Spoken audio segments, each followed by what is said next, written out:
எங்கள் ஏரியாவில் நாய் தொல்லை தாங்கலைங்க.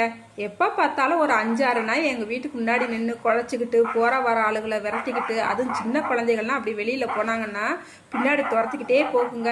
இந்த அளவுக்கு இருந்துச்சு. சரி, இந்த நாய்களை எப்படா எனக்குள்ளே இருந்து விரட்டி அடிக்கிறது அப்படின்னு சொல்லிட்டு யோசனையாக இருந்துச்சுங்க. ஒரு நாள் இன்ஸ்டாகிராமில் வீடியோ பார்த்தேங்க. இந்த மாதிரி சொட்டு நீளம் வாங்கி நம்ம தண்ணியில் கலந்து வச்சா நாய் வந்து அந்த சைடே வராது, அதை பார்த்து ஓடியே போயிடும் அப்படின்னு சொல்லிட்டு இன்ஸ்டாகிராமில் வீடியோ போட்டிருந்தாங்க, ரீல்ஸ் போட்டிருந்தாங்கங்க.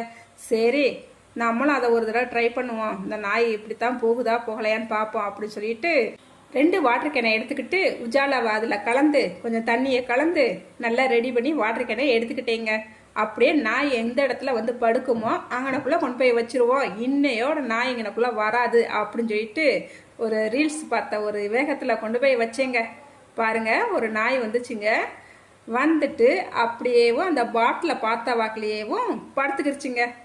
இதனடா கொடுமையாக போச்சு. சரி, ஒன்று தான் படுக்குது, அதுக்கப்புறம் பார்ப்போம் அப்படின்னு சொல்லிட்டு கொஞ்ச நேரம் கழிச்சு பார்த்தா 2 நாய் அங்கிட்டு இருந்து வந்துச்சுங்க. வந்த உடனே அதுலாம் ஓ ஓ ஓ ஓன்னு என்னமோ குழச்சிச்சுங்க. சரி, ஏதோ டிஸ்கஸ் பண்ணுதுங்க அப்படின்னு சொல்லிட்டு பார்த்தீங்க. அதுக்கப்புறம் அந்த 2மே அப்படியே போயிடுச்சுங்க. என்னங்க நாய் குலைக்கிறதெல்லாம் பேசுகிறதெல்லாம் சொல்கிறீங்க, உங்களுக்கு நாய் பாசம் தெரியுமான்னு மட்டும் கேட்டுறாதீங்க. நம்மளே சரி இதுவாகத்தான் நினச்சிருக்கோன்னு நான் சொல்கிறேங்க குத்து மதிப்பா.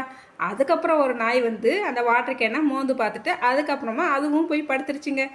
நானும் 2 நாளாக இந்த வாட்டர் கேனை வச்சுக்கிட்டு இன்னைக்கு நாய் வராது, இன்னைக்கு போயிடும், நாளைக்கு போயிடும்னு பார்க்குறேங்க. 2 நாளாக எல்லா நாயுமே வந்து நல்லா எப்பயும் போல் படுத்து தூங்குதுங்க. எங்கள் ஏரியா நாய்கிட்ட எதுவுமே ஒர்க் அவுட் ஆகலைங்க. நான் தாங்க ஏமாந்து போயிட்டேன்.